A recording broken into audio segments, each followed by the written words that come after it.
All right, guys, what do we got here? Well, this is, we're going to go through the early Mercury service tools and going to be using as a guide, basically going through the ones that I have. This is a service tool catalog. That's the old M See the cover numbers. there. Let me see the cover first. There's the cover. Okay. And that's the some of the tools that are listed. We'll be going through those, taking a look at which ones I do have, some I don't. And these are some of most of the testers back then were Stevens. And my guess is that there was a falling out with Stevens, or Mercatronics came on the scene after this. I don't know, but this is quite old. I'd say this was in the 50s, early 50s. Is this a catalog for service dealers? Service dealers, yes. This would be a recommended requirement for selling Mercury outboards, although I think a lot of people did not make them, didn't have them. I mean, certainly the guy I worked for didn't have any of these things. If he did, they were long since destroyed. He had a few of them, but not many. And these are all the different models. If you see up here at the top, it lists what these tools fit: KD3, KD4, KE3, KE4, KF tools, like the needle bearing jig, connecting rod, T-wrench, Allen wrench, insert, reed holder jig. We'll go down through these real quick, and I'll show you what the tools look like in real life. So we'll start, we might as well start with the little bit later book that shows you how they wanted the shop set up. This is from the late 50s, the Master Service Manual, which was a repair manual for all the engines available at that time. And I would say this one was 1955. This is probably, 1955, copyright 1955. So that other one's earlier. Well, I'd say, yes, it's very early 50s. So Mercury says, here's how to set up your shop? Right. Okay. So this would be a bench with a vise. You can see this one set up very similarly. And your tool board, your common tools that you'd use would be hanging up over your bench. And some of the service tools would be hanging from the wall. I've done it a little differently. You're not always one for doing what you're told? Well, yeah, exactly. Mechanics usually aren't. And this over here would be the second generation press, bearing press right there. That would be, that was just after that hand wheel one. That's a pretty old one too. This one I bought back in 1974. It was still available. Huh. And I still use it a lot. Is that a Mercury press? No, it's a Dakey, but I think I ordered it through Mercury. Okay. Well, the original presses. So anyhow, what we'll do is we'll go through both of these tools simply because some of them disappear. These have very old numbers, and some of those numbers don't exist. So, and my tools are listed by their newer Mercury part number. So basically what we'll do is start with the Mercury part number one. See, this one is labeled M6537, and this one is 24710. It's the same part. It was what it was changed to. So let's look. 24710, 24710. So that would be here. Here they are. These are the two removal tools for the ratchet nuts that were on top of the flywheel. For which model? That's the This one would have been for Be a Mark 20, and this would be for a K-series. KD3S, KD4S, KE4, KG4, KE7, KF7, KG7, and KH7. Okay, this one right here was for the KE3, KF3, KF5, and later on the Mark 6 and such, and the auto shift. So those are those two right there. And you can see they've changed part numbers and moved them right in. And then the next part would be the universal power head stand right here, which is a 259. And that stand, I don't think I've got anymore. Yes, I do. Right there. Very big. And those are splines and they'll fit into the end of the crankshaft. Right. You put it in your vise. Like that, and you can put the power head in it and work on it.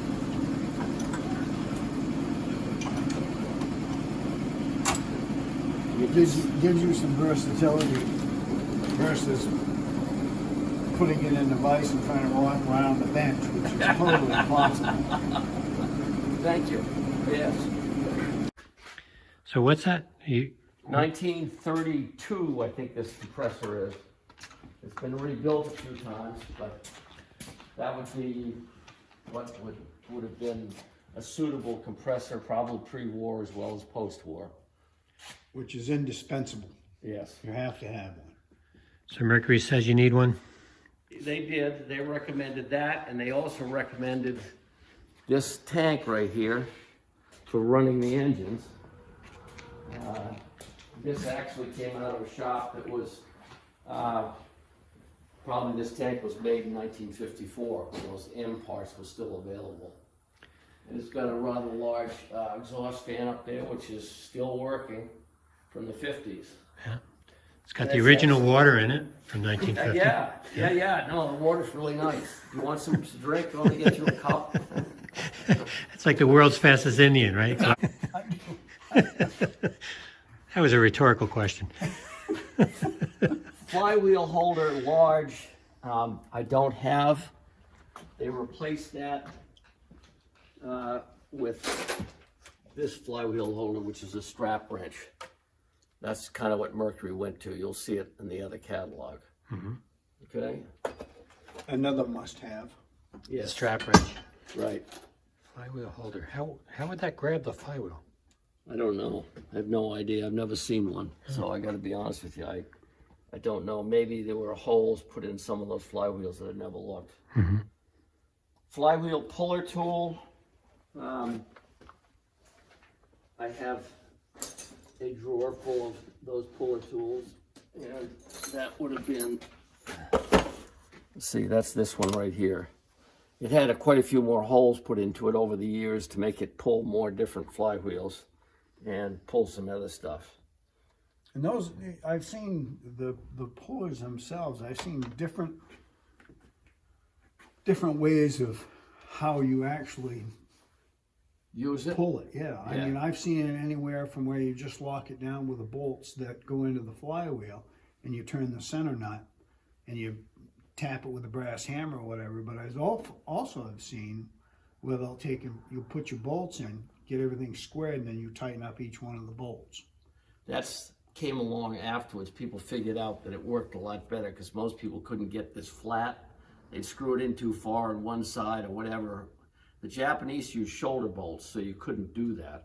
So they all were the same, but for the most part, these things, they work a lot better if you rock them over the top of the crankshafts. And that means using the bolts to do the final tightening down. Right, because you are pulling a flywheel off a tapered shaft. Correct.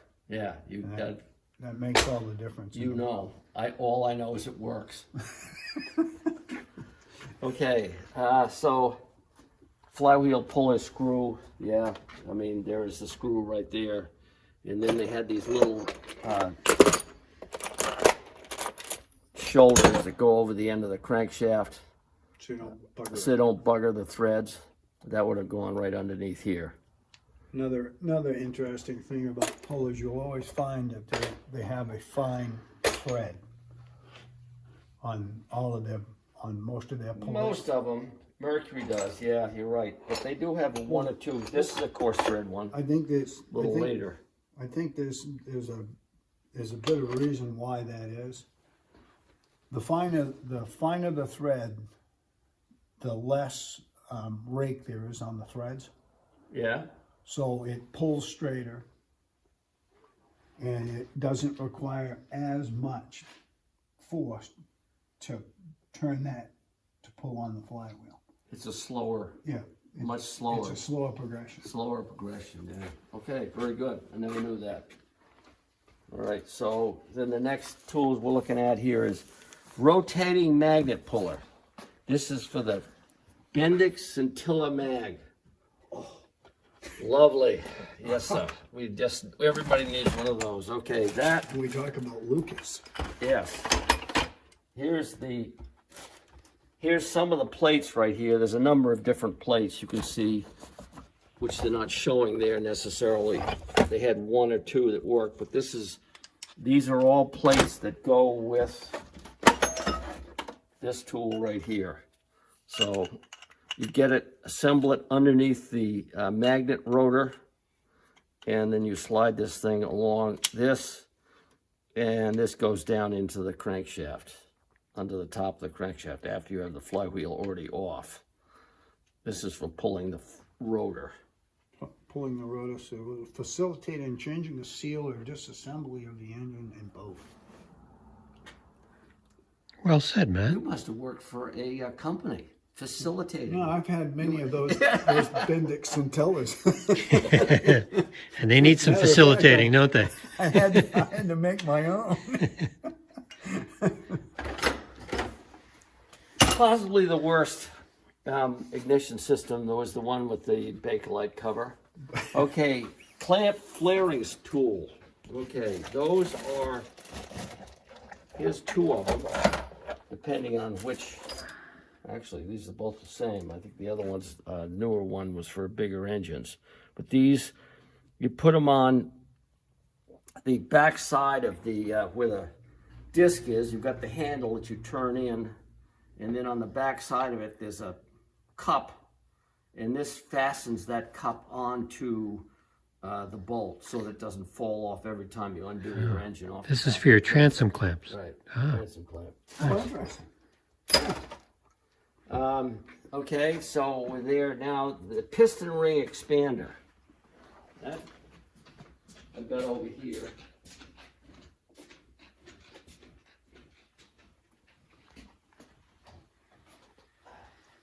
And this was for expanding the piston rings to put them on the pistons. Okay. All right. That made putting piston rings on really easy. Just try to manipulate a piston ring with just your thumbs and your fingers. You can possibly, it'd be a lot easier to break a ring using your fingers than you would with one of those.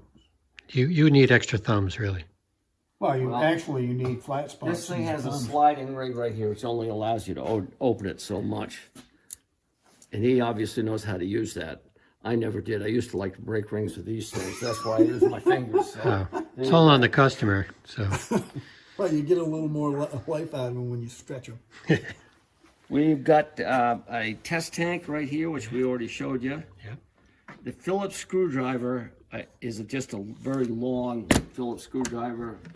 That would have been a standard tool like this right here. That would be that one.